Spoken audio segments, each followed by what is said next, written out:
Satgas Penanganan COVID-19 Sumatera Selatan terus melakukan upaya pelacakan dan pengetesan untuk memutus rantai penyebaran COVID-19. Penelusuran kasus baru dilakukan pada mereka yang melakukan kontak erat.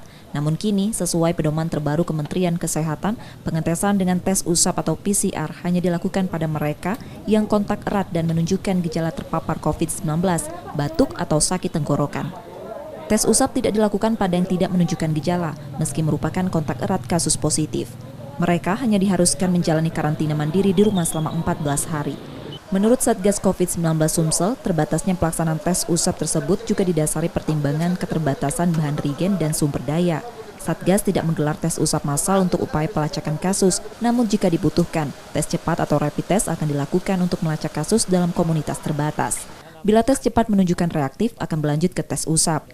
Namun saat ini karena keterbatasan dari sumber daya yang ada di kita, baik itu bahan dan alat, sehingga pemerintah memutuskan untuk yang dilakukan pemeriksaan swab itu yang hanya bergejala saja.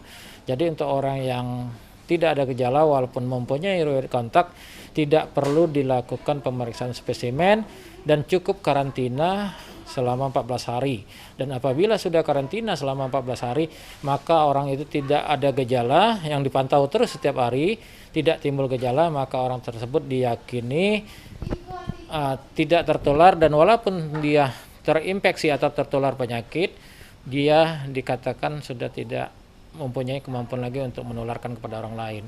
Pada peta zona resiko penyebaran COVID-19, mayoritas wilayah Sumsel berada di zona orange atau beresiko sedang. Ada 3 daerah berada di zona kuning beresiko rendah, yakni Ogan Ilir, Banyu Asin, dan Oku Selatan. Rizky Nurmizan, Kompas TV Palembang, Sumatera Selatan.